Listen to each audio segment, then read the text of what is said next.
Манай улсад 6700 гаруй стандарт мөрдөж байгаагаас 500 гаруйг нь шинжилэн сайжруулах, 400 гаруй стандарт шинээр боловсруулах шаардлага үүсжээ.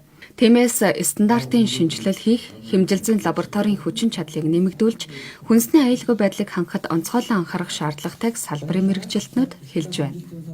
Пестицид, хүнд металл, микотоксин гэл тэгээ холбогдох хүний биед хортой, ондоо хүний биед нэг сөрөг нөлөө үзүүлдэг, өвчлүүлдэг, хортодрын их үсэр болдог аюулгүй үзүүлэлтүүдэд бид нар 80% л үзэж байгаа. Бас 100% хүрч чаддаг. 20% бид нар юу үзэж байгааг мэдэхгүй тийм төвшөнд байна. За аймаг орон нутагт ямар манайх ерөөсө 20-25% л аюулгүй үзүүлэлтээ үзэж байгаа. Стандарт хэмжилзэн салбар нарийн мэргэжил шаарддаг онцгой салбар юм. Түүнчлэн хэмжилзүүч гэх нарийн мэргэжилтэн байдаггүй бөгөөд өөр мэргэжлийн хүмүүсийг дотоод нөөц бололцоогоо ашиглаж аль пагчтай чадварчлан ажиллаж байна. Цаашид хүний нөөц болон лабораторийн тоног төхөөрөмжийг сайжруулах чиглэлд анхаарах нь чухал гэдгийг хэлж байсан юм а.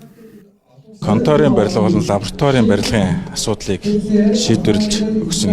За төсөв төртгийн хувьд бол яг ихний зураг техник эдийн засгийн үндэслэлийн хувьд нийтдээ 550 сая орчим төгрөг тавьж өгч байгаа юм байна.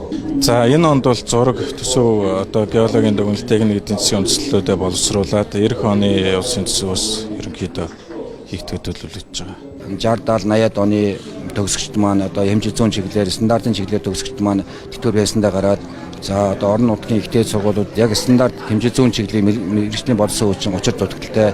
За сорилтын лабораторид хиймч, нян судлагч гээд бас учир дутагдaltaй. Нэг хүн ажилласаа гарахад дараагийн хүнийг олоход бол нэлээд бэрхшээлтэй байгаа. Стандартчлал техникийн зохицол тохирлын үнэлгээний идэвхжлэлийн тухай хуулийн шинжилсэн найруулгын төслийг улсын хурлын хаврын чуулганаар хэлэлцүүлэхээр төлөвлөжээ. Салбар дундын зохицуултыг бий болгох, төрийн хяналт шалгалтыг илүү боловсронгуй болгоход чухал ач холбогдолтойг хэлж байлаа.